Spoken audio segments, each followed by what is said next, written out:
I mean, I would always say, people always say, what was the hardest part starting a nonprofit? And I'm from DC originally. I was raised in Prince George's County, and I'm a Black woman. But that means nothing going into community. It's like, oh, we're going to give you legal services. And they're just like, who are you? Mm-hmm. Why should we trust you with our needs and what we want and how we think or we feel? It took us like a good deal to get trusted and get known in the community. That's why our offices are based in the community. People will know that the Safe Sister Circle wants to be part of the community, wants to be part of the family in the neighborhood. They get to know them.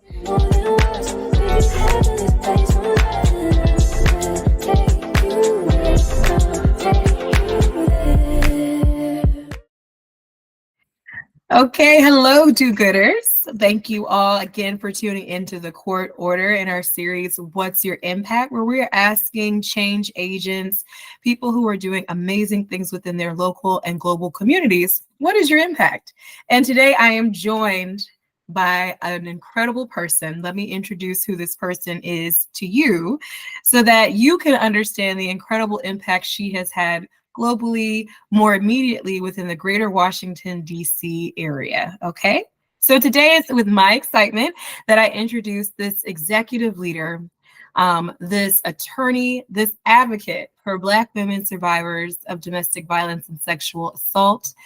She is a culturally specific expert, a proud member of Alpha Kappa Alpha Sorority Incorporated, and she is more specifically the founder and former executive director of the Safe Sisters Circle. I have with me today Miss Alana Brown. Hello, Miss Brown. Hello, Courtney. How are you doing? I'm good. How are you? Very good. Thank you for having me. I'm so happy that you're here. Listen, Miss Brown has worked a full day, so I am so excited that she's here with us. And let me explain to you why I'm excited. And let me explain to you a little bit more about her legacy that she's already creating. And the thing is, it seems like she's just getting started, but listen to what she's accomplished so far.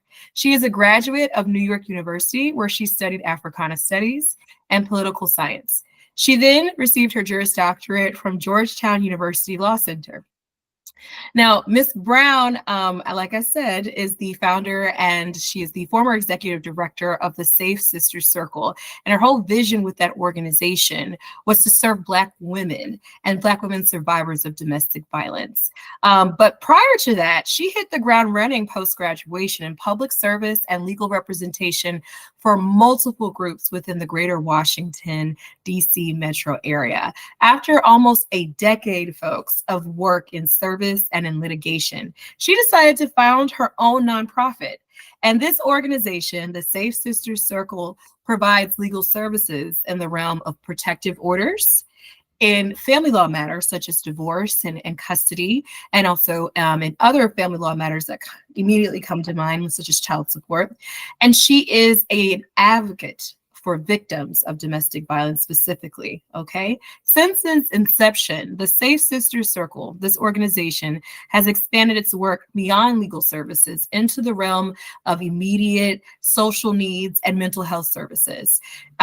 This organization, through Ms. Brown's leadership, has been a voice nationally for Black women survivors. And she has, through her work, received multiple awards. More recently, she was the recipient of the 2022 Washingtonian of the Year Award, an award that is extremely coveted. And if you know, you know in this area. So I am just so elated, Ms. Brown, that you've taken the time to chat with us. And congratulations on all you achieved so far. I'm very much looking forward to talking about what's next. All right. Thank you so much. I appreciate that.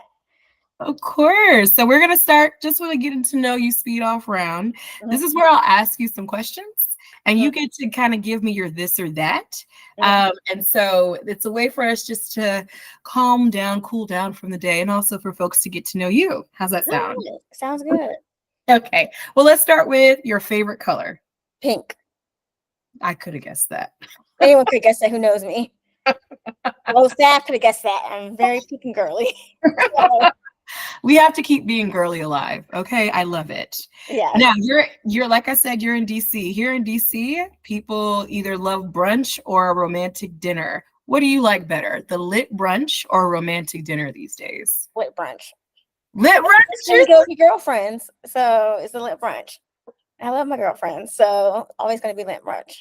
So not only are you a girly girl, but you're a girl's girl. Yes. Yes, I am. I appreciate that 100%.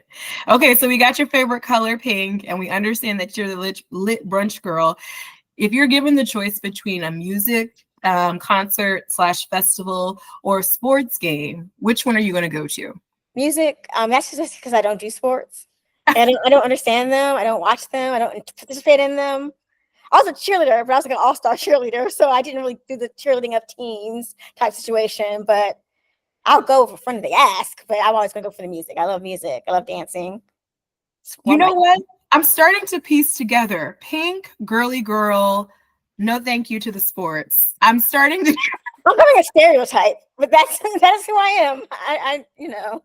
I'm not mad at it. Now, the question now becomes if you get a free concert or a free ticket to go to any concert, what's the first artist that comes to mind for you to go to? Megan Thee Stallion. That's a good one, right? It's interactive. It's interactive. I love her. I love what she's about. Obviously, she's, for the cause, for the Black woman. So I love to meet her and just sit down and talk to her. And I just love what she's about. So yes.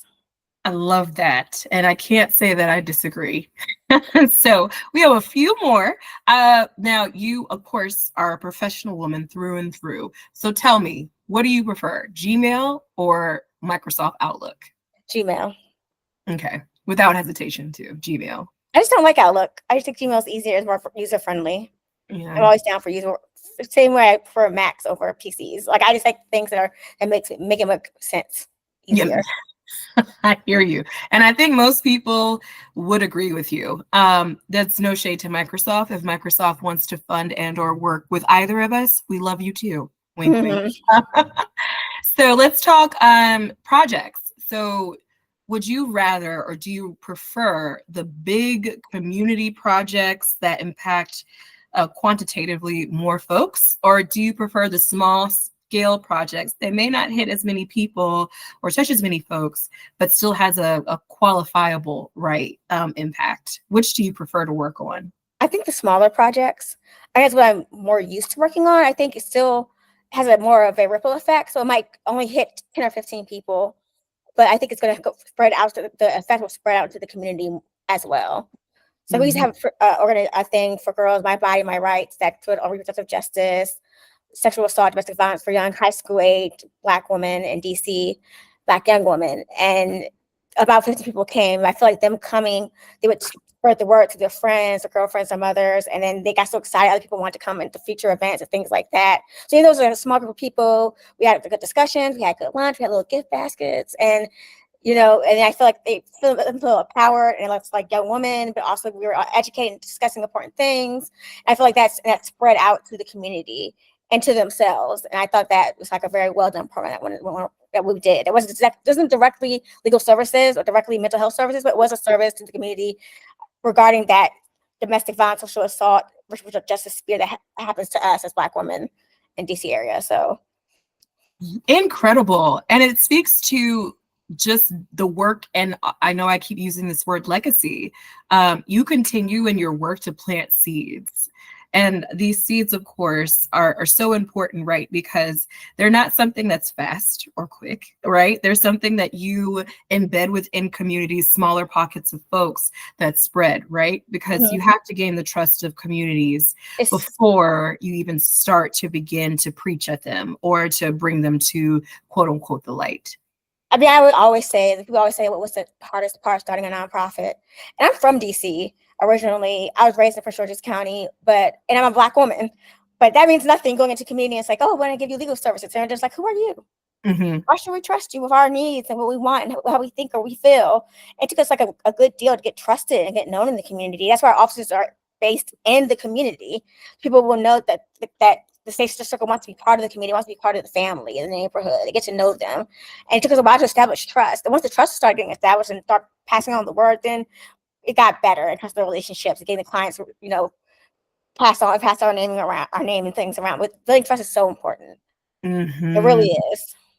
And you just kind of answered the first question. I know that some, in a lot of the work that I do as a professor, and I'm sure the work that you're doing, you know, on LinkedIn, when you go to events, when you find yourself in spaces where you're teaching, mentoring, coaching, people come up to you afterwards and they ask questions and they want to know more about your story, specifically as people who are desiring to have their own nonprofits as founders or executive directors.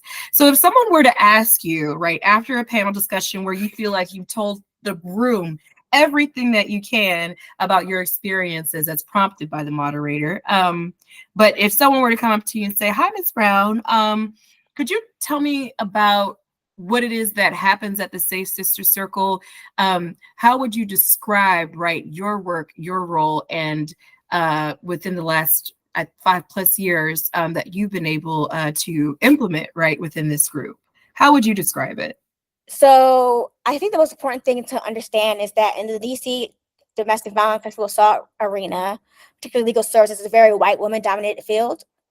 Although I can't speak for where they come from individually, but it's a very white dominated field, woman dominated field. And the majority of survivors are Black women from DC, from particular areas called Ward 7 or 8, which are east of the Anacostia River.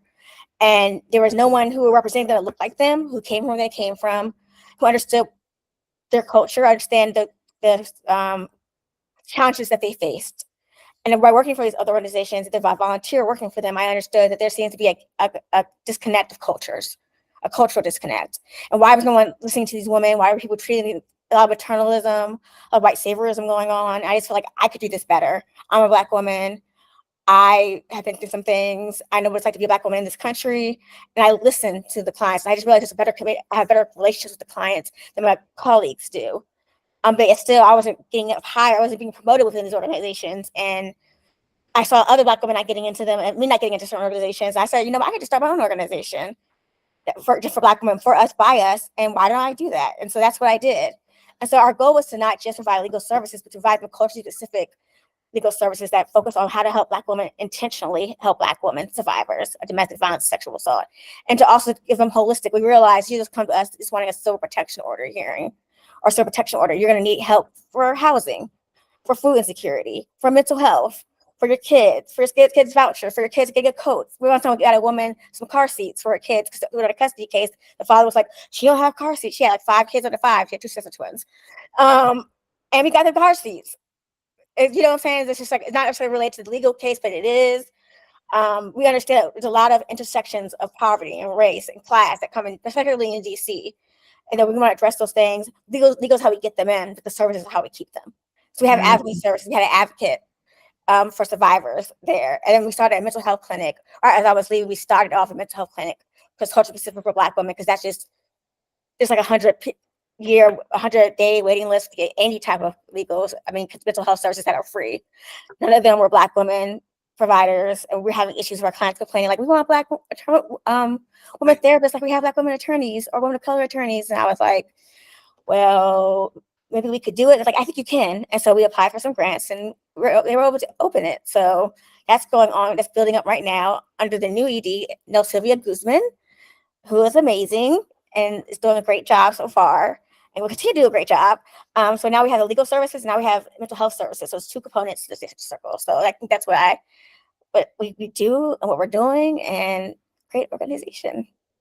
Ms. Brown, I literally am clapping both inside and out for you and your team. And that, folks, is what I meant by a culturally specific expert, right? It's one thing to study the law, and it's one thing, right, to know the courts and know the protocol, but to know your community. You did the work to understand you and your group, Ms. Brown. And I have to give you all your flowers, to understand the community and the people that you serve, right? Very specifically, you all create a holistic approach to making sure that not only you get clients who are in need, but you maintain them. Because with these types of cases, it's so easy to start sometimes, but to stay the course when you don't have the resources that you need and your entire life is in jeopardy, not at your own doing, right? Mm-hmm. How do you get someone to continue to fight with you for what it is that their rights are and to protect themselves? And you all have created a strategy and a program that's specific to Black women And beyond that, you've created a program that celebrates, right, the representation and the professionalism of Black women, right, where people want to see themselves represented in their attorneys and in their service providers, and you created space for that. So again, if I had like the tangible flowers, I would just throw them through the screen, and maybe artificial intelligence will build up to that point one day. But Ms. Brown, I mean, that's incredible. And a shout out to Ms. Guzman, who is going to be leading the charge, or kind of taking the torch right from you. And Ms. Who's my Brown, deputy director? sure. She's my deputy director. So now she just stepped up. So she Yeah, was there in the trenches for me, doing her thing. she's always been there, right? She was shooting with you in the gym, huh? Yep, exactly. And shout out to her. I sense like the passion, and I sense just the real call that you have towards this work. You went to law school and you immediately hit the ground running in so many different areas of advocacy and human rights, and in working in litigation. How did you know that you were called to do this? Because, you know, some people find themselves in a job, some people find themselves in a career, but looking at your background and your work, you can tell that, and even hearing you talk, you can tell that this is your calling. How did you know that this is what you were called to do, for those who might be listening and saying, I don't really know what I'm supposed to be doing? I think for me, and it sounds cheesy, I would say I went to law school to help people. Like I knew I didn't want to go to a big law firm. I knew that wasn't my path. I didn't know I didn't know any lawyers in my real life. I knew people who went to law school practice. I didn't really know them that well. But I watched Law and Order and I watched other shows. And I was just like, I really want to be a lawyer because I think you can help people who don't have. I knew at the time I had a good life, had good parents, had good education, and so I knew I was blessed and was like, I want to help other people who don't have what I have. And I know within our community, the Black community, there's so many injustices, so much wrong, so much violence in our community, with intra-family, within outer family, within this community as a whole. I just want to help my people and help people who need help. I thought originally it was going to be international law, like international women's rights. I was going to be like in Africa, the Caribbean, and all those other things. But then I took international law class and was like, nope, not for me. There's law by itself is gray, right? But it was just too much gray in that international world, like too much, no enforcement, no real laws. I was just like, I can't. It's too loosey-goosey for me. So I went back to just studying regular law, and I just ended up where I ended up after law school. And I thought I went to a law firm a 2L year because it was just too hard to resist not giving it a try. And saying like, let me just try it out. And I did not like it at all. And the firm wasn't particularly bad or anything, or it wasn't the firm, it was me. I didn't like that type of work. I found it boring. I found it passionateless. I like to have people who are attracted to that work. I didn't like the working experience environment. I don't like how they let people go while we were still there. Like it was just not the environment I want. Although it paid like probably that summer paid my whole salary of the year, my first year working, so it paid very well. But for me, it was like it wasn't worth the money. And so that's why I knew for sure it wasn't for me, which I suspected, but I was like, well, let me see. It's worth like making work there for like 5 years, pay all my loans, and do what I want to do, which you can certainly do. There's no shame in it. Or some people, or you can like it. Some people legitimately like working for law firms or working for, if you have to know yourself. I knew that wasn't for me. That's not the purpose of going to law school for me. The purpose was to make change and to help my community. And see, that's what's important too. It sounds like, and this is something that is a constant with most people that we get to talk to in this particular series, is that most people they have this idea and a vision, right, of the specific steps that they need to take in order to get to what they think is success.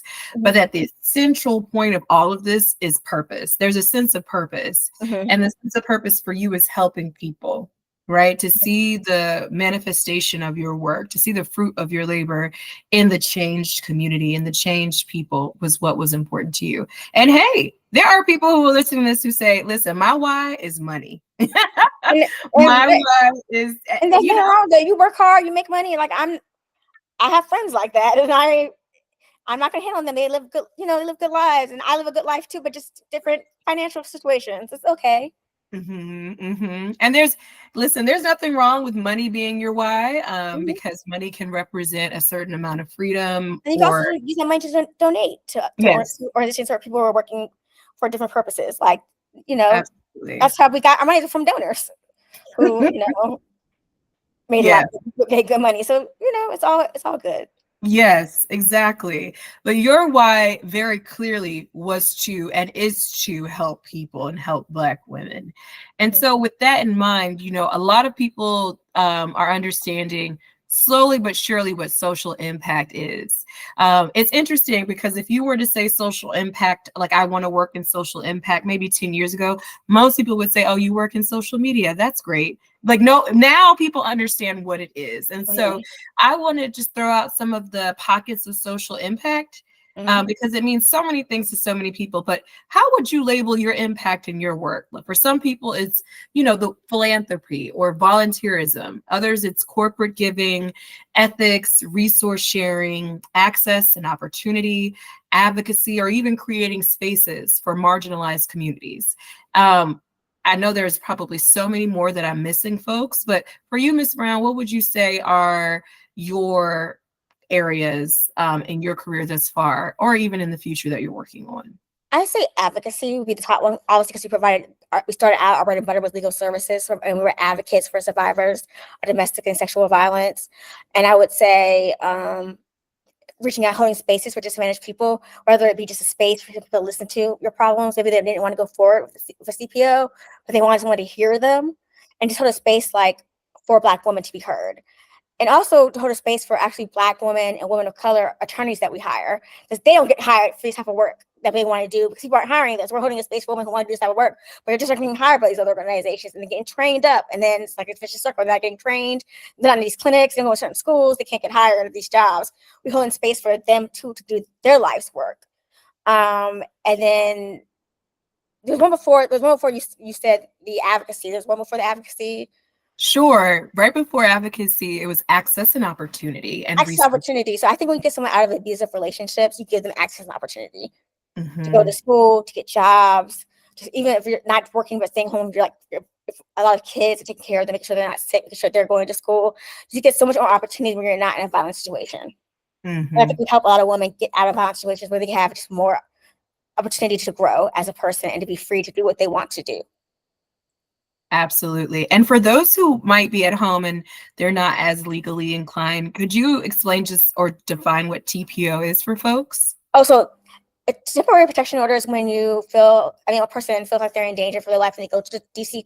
In DC, you go to a courthouse and you have to show that just for a temporary protection order, you have to claim the person has hurt you physically or threatened you or stalked you. And you get a temporary order that's good for 2 weeks. And 2 weeks, you have a hearing for a civil protection order. We have to show beyond preponderance of evidence. That means more likely than not. So it's not beyond reasonable doubt. It's just more likely than not that this person had done what you alleged they did. Either they slapped you or strangled you or threatened you or stalked you for 2 weeks. And the judge finds that, not a jury, it's the judge finds that you get a civil protection order that's good for 2 years. It's a stay away order. That means they have to stay away from you by a certain amount of distance for a certain amount of years. If you have kids, you can make arrangements for custody exchanges, things like that. It can get very specific based on the situation that you're in. So a lot of times our clients did share kids with their abusers. And so things got complicated. So this was very specific to your situation. But also you don't have to, you can get it for 1 year. It can be longer depending on the circumstance. It could be like partial. It depends. And it's also, they have to give up their weapons. There's a case right now in court now that they're trying to let people who've been found not guilty because it's not a criminal case, but have done these I guess have abused these women, I guess, and had their guns taken away. They're trying to say it's unconstitutional. And so now it's a big issue, like, is it unconstitutional? And we're all in domestic violence world are scared because they don't need to keep their guns, because they will probably, first thing they'll do after someone goes in the court is probably go get those guns and kill people, unfortunately. So look out for that case. But that's what it is. That's what civil protection order is. And it differs in different states, but that's the core of it. Thank you so much for breaking that down. And I have to say thank you again for your work. Folks, for those who, again, just a reminder, at the top of the interview, we talked about the different areas and pockets of law that they represent victims in. And so we talked about family law, child custody, divorce, but with the restraining orders specifically, and sometimes, you know, family law and the restraining orders intertwine, and most oftentimes they do. The work that Ms. Brown and the Safe Sisters Circle has worked on involves, and unfortunately most times, women who have experienced and children a great deal of violence, physical violence, and are subjected to danger if the court doesn't step in and intervene, that is irreparable or that could be lethal. And so we are so grateful, right, for the protections that exist, because Ms. Brown also shared some stats, and these are, of course, can be verified on your own, but most people are waiting in a line of hundreds for free legal representation or free social services.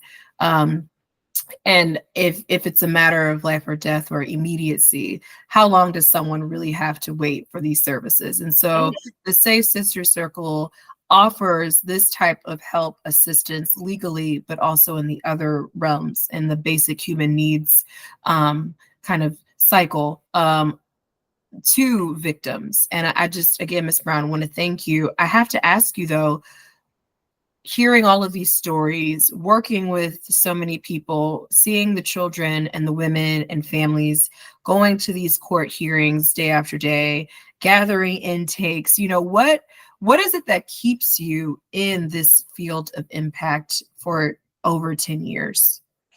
I find it interesting. It's my passion. I just find it intellectually interesting and personally interesting. But honestly, it's the survivors, it's the people you help. They're very resilient women. They have big personalities. It's just like, you know, like regular people, but I just like working with people. I'm kind of can be a people person sometimes. Like I'm an introvert in real life, but in work life, I'm very extroverted. I like meeting people, hearing their stories, getting to know their kids, getting to see like their kids' achievements, getting to know like, oh, Miss Brown, I started a business. Oh, Miss Brown, I went to school there. I just had a good, you know, just like good things happening, and just like seeing how they've been through so much, but they're willing to fight for themselves and their children. And there's always misconceptions about mothers from low-income neighborhoods or getting abused with who type of people they are. And they're strong people. They're people who are fighting for their kids, they're fighting for their lives, they're fighting for better for themselves. And they deserve the help that they get.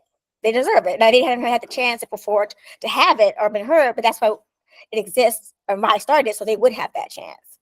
So I do it for the people, the Black woman. My mother always raised me to love Black women and to be proud to be a Black woman, and to always, you know, try to look out for each other. I think that's incredible. And again, it just shows your character. I also heard, you know, that it's part of your family values, that you were raised in that way, in a sense of community. And I think that's something that's invaluable for me. Shout out to my parents. Every weekend we were at a community event, or we were, you know, after school at a community something or another. And it Her mother is from DC. She was raised in Ward 7. There you go. She's a DC native for real. There you go. Listen, see, it's right there. And so this is part of who you are. This is part of your culture immediately, your family. And so I think it's incredible that you've taken the time to not only create space for vulnerable communities in the way of victims, making them survivors, but also for the Black women and women of color who work in your offices. Because again, that's a whole nother subject in itself, right? The fact that Black women can come to work and also feel valued as attorneys and care providers. So thank you for that. Really. A few more questions for you, but I don't want to forget about your next steps, because I know that we keep saying former executive director. And I want to hear more about what's next. But before we do that, I know that you probably have a lot of people who are in your DMs, those LinkedIn DMs. They're a little bit more dangerous, right, than the Instagram DMs or any other ones, because you get on there and there's either a recruiter on there talking about this job opportunity they have that you can't pass up, or maybe there is someone trying to sell you a new degree or a class or software. Those degree ones are the best. Oh my goodness. Engineering. They are persistent, aren't they? I'm like, wait a minute. Why do you think that I would be a good candidate to study like zoology? I don't. Exactly. But then there are the DMs of folks who are just graduating from a New York university or from a Georgetown law school, and they see an Alana Brown, and they want to know, the most, I guess, feared, but also it's very honorable question. Would you be my mentor? Mhm. So if you could put all the people who have asked you to be your mentor in one room and give them advice or give them, just a workshop, what would be at the top of your agenda for the morning session?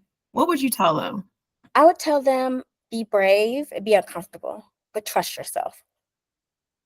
Be brave, be uncomfortable, and trust yourself. Now I have to ask, because now I'm in this room with my notes asking questions, but what do you mean by be uncomfortable before we go? So when I started the Safe Sister Circle, it was uncomfortable. People told me not to do it. People said there's no need for it. It was like, oh, you're racist. I saw a gap in services that I felt needed to be filled, so I went to fill it. But there was a lot of doubt in my mind too, like, what if this isn't necessary? What if this won't succeed? And I was like, all you can do is fail. You can't not try it. You feel there's a need for it in society, but you also feel like there's people out there who really need your help. So I feel like you had to be very brave to like leave, regular jobs, to go out and do these things and doing like side hustle, contract, legal work to pay my rent and eat while doing this on the side. And so I was brave for doing that. And then I trusted in my instincts that this is what I'm supposed to be doing. And then it was uncomfortable though at times, just getting to know people in the career, people looking at you, people doubting you, doubting yourself. And it's just, growth is uncomfortable. And then when you became successful, it's always uncomfortable. Growth is uncomfortable. Learning new things is uncomfortable. Like hiring your first person is uncomfortable. Letting the first person go is uncomfortable. Like there's things that you do. Being screwed up by a judge from your client is uncomfortable. Mm-hmm. Not super uncomfortable for me personally because it happens so often that I got used to it. But as a young attorney, it might be uncomfortable for them. It was uncomfortable for me when I started litigating. Mm-hmm. So getting yelled at by a judge is for the first time you think your whole life is over. You go home and you think about it. You wake up, you're in the shower, you're thinking about it. You're like, am I even allowed to be an attorney anymore? Exactly. So that's all I meant by uncomfortable. It's just like, if it was comfortable, then you're probably not doing it right or challenging yourself enough. Tell me about what you mean by being brave. You touched on it a little bit, but tell me about what you mean by I think it's, do what you like, be brave enough to follow your passion and heart if you are able to do so. Mm-hmm. That's all I mean. Mm-hmm. Like, don't be stuck in some place you don't want to do or hate your whole life because you're just too scared to do what you really want to do. If you have the means to do so. Some people don't have a choice. If you have the choice and you have the means to do so, be happy what you do.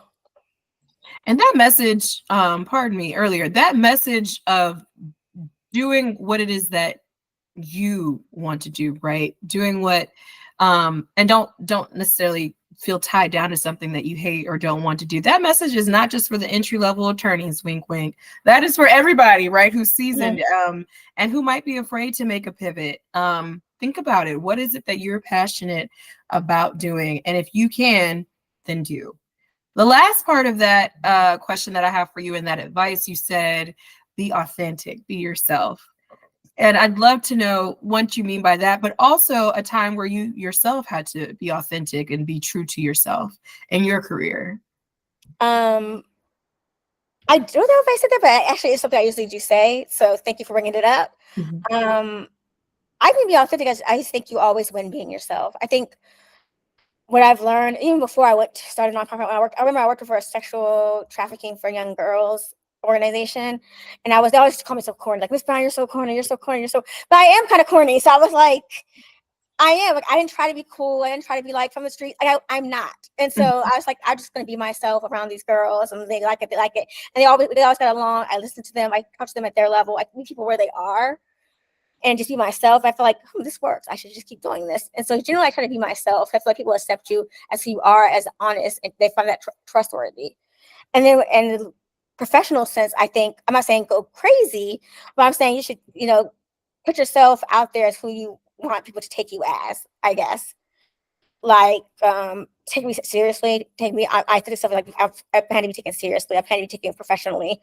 I plan to think, if I think something's out of line, I'm going to say it. If I think something's unfair to our clients or to our population, I'm going to say it. Absolutely. You think I'm being racist? My organization is racist. I'm gonna call you out on it. Why do you think it's racist? And the other way isn't racist. And that's so important. I didn't even think about how in your own representation with and this happens a lot for Black women, right? With our clients, we feel as though we have to vacillate and or be or mold or be into something else in order to make our client or the demographic that we're serving happy or make them feel familiar. But if you are true to yourself, you will win over, and of course, knowledgeable in the law. You sounds like you won over people who were like, oh, you're so corny, Miss Brown. Oh my gosh. But ultimately, they trusted you and you were able to build rapport with your people and also with your team. That worked for you. And you brought your full authentic self to your workplace and into your work. Yes. Thank you for that advice. Now, see, everybody who after this session wants to be a mentee for Miss Brown, make sure you're following for those 3 steps, and then you can ask, all right, now, can you be my mentor? So I also want to ask you about the future. We talked a bit about your work in the past, your education, how you came into this work and your background. But recently, you are stepping away after building such incredible momentum and an incredible foundation that is the Safe Sister Circle. You're stepping away from just the role of executive director. You will always be a founder. You will always be an advocate. But I'd love to know, and I think there are quite a few people watching this who are probably trying to skip ahead to this part to understand what is next for Miss Brown, if you're willing to share. Well, I just wanted to take things to another level in a different direction for myself personally and professionally. So I'm starting Alana Brown Consulting. And I'm starting consulting service to provide new Black women or women of color executive directors, or any woman really who are starting their directions in nonprofits, the kind of people who've been where I've been, but I kind of got thrown into the mix, not knowing what was going on. I want to help those people learn how to do it the right way. So I'll make the mistakes that I made.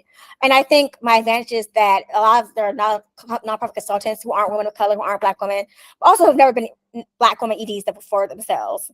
Like I've been a Black woman ED. I've been a Black woman founder. It's very rare in this country. Nationally, it's very rare to find a Black woman founder.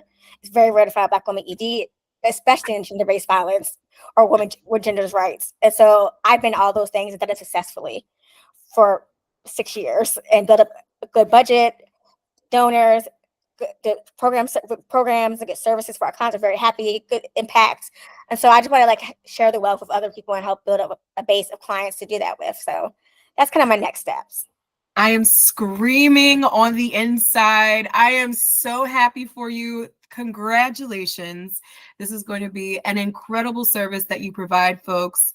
I heard earlier in our chat you saying that you started your nonprofit while doing doc review to pay your bills and grinding on the side in your passion projects. Yes. And you built this up to the point where you have donors.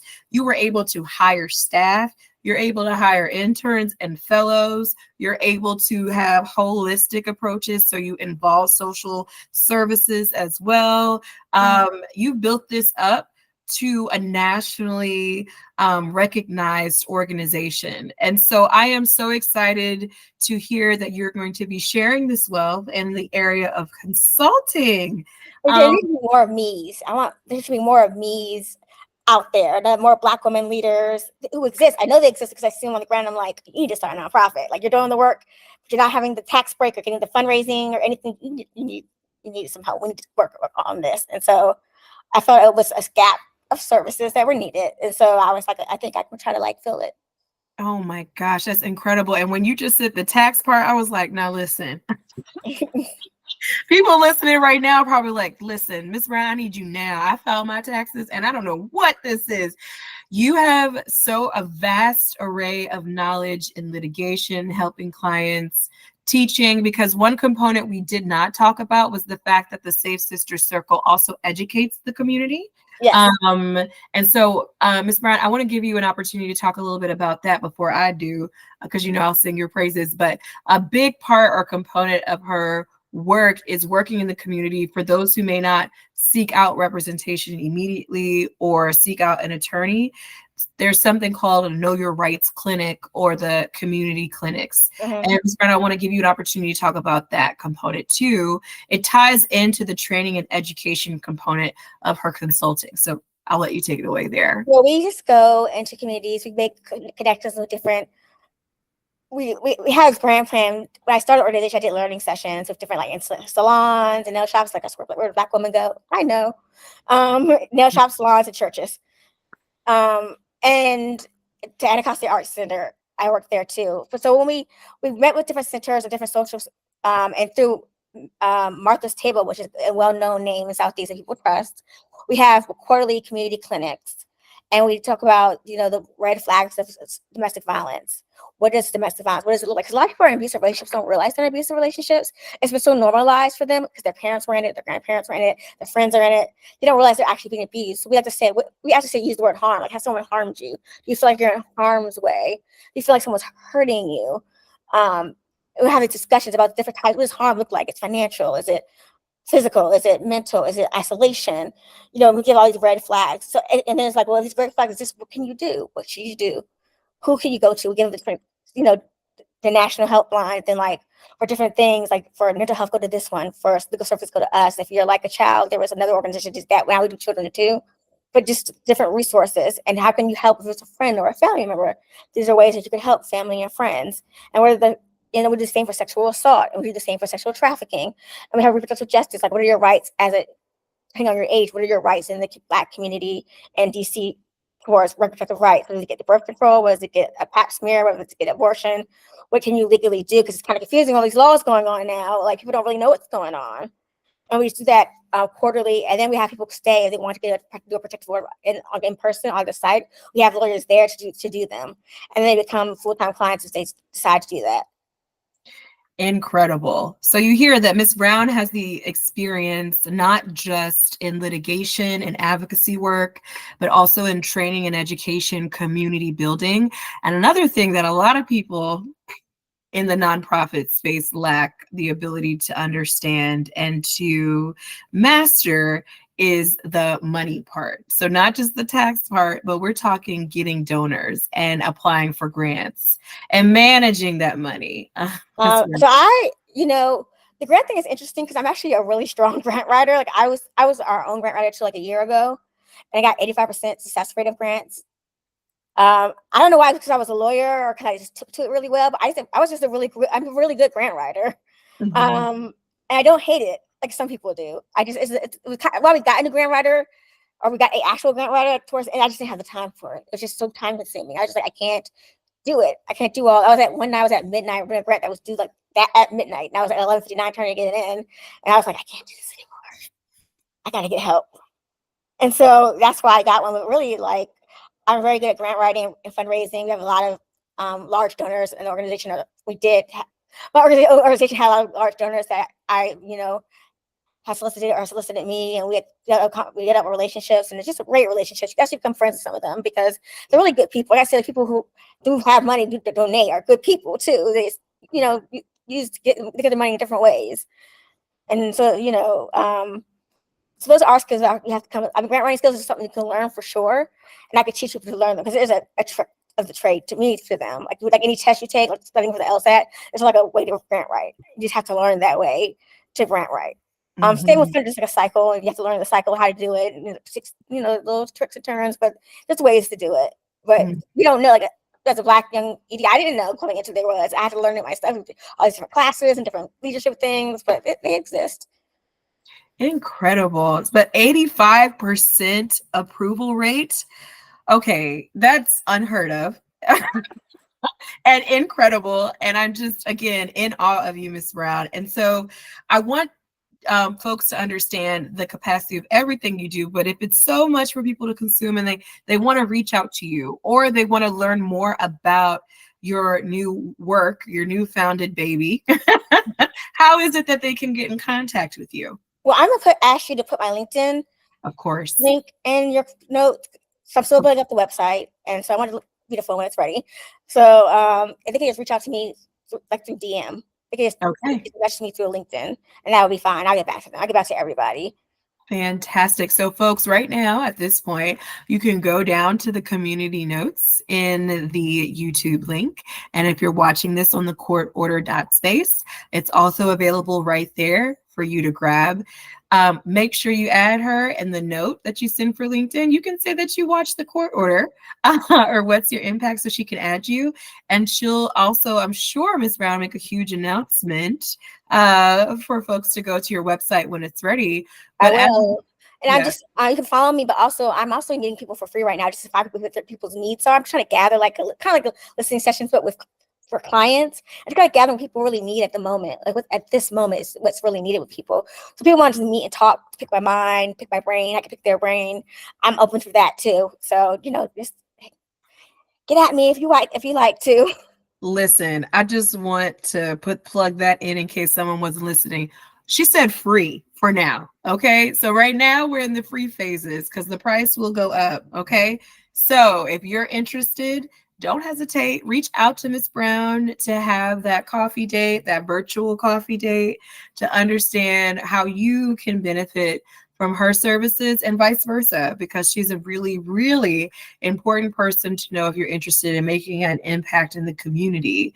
Are there other ways? I know that people can follow you on LinkedIn and reach out to you there. I also will place the Safe Sisters Circle. Yes, please. That's the last thing I was going to say. Could you put our website on the show links? Can you put info@safesistersorg.org? That's how you can reach directly to the organization. I see. So I'll be sure to put that direct link right there. You should see it. So always accepts donations. Always could use the help. Always needs support for the organization to help the ladies, Black women survivors of Ward 7 AMDC. The Sisters would be very grateful for it. So.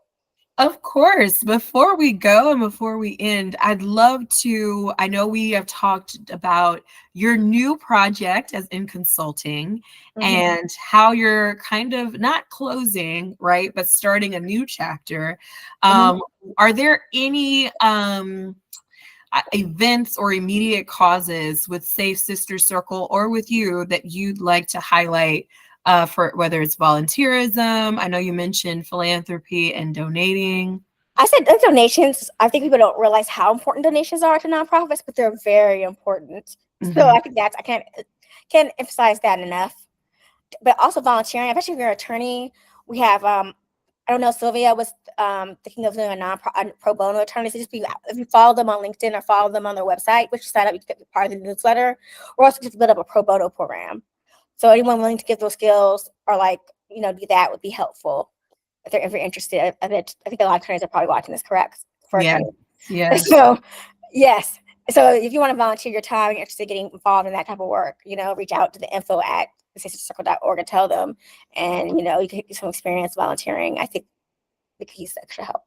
Oh, fantastic. And it's not, I mean, we have attorneys, social impact folks who work in different areas as well. But for the attorneys who might be a little bit intimidated, just as with any other nonprofit, nobody's going to throw you to the wolves. Right. Well, you wouldn't go in there by yourself. We would help you. We would prepare you. You wouldn't, it's not scary. Exactly. So listen here, Kathy, who works in tax law, it's okay. You can come on down to the Safe Sister Circle and they'll give you the training and the guidance that you need to make a difference in a new way. And so, Ms. Brown, I just want to thank you so very much for your time, for your work, for the impact that you are making with Safe Sister Circle. And I am so excited for you and for those who you'll help and the impact and the work that you're going to make in your consulting work. I want to remind folks that her LinkedIn is below, as well as the Safe Sister Circle's info page. If you're interested in donating, volunteering, or hearing more, please make sure that you follow Ms. Brown so you can hear more about her updates. Also, I want to give you a chance for some closing thoughts. What did you have anything else you'd love to share? I wanted to also know if you could put in the show notes my Washingtonian of the Year article. So you can learn a little bit more about me and how we started it and everything. It has a little background for some context. Yeah, of course. And listen, I kind of want to plug in the article. I'm trying to, if I haven't done it by now, I want to also put your picture with your award because that was just so wonderful. But I'll put that article right at the bottom for folks in the show notes because Okay. you deserved it. How did you feel when you got that award? I didn't get to ask you that question. Our time is running up.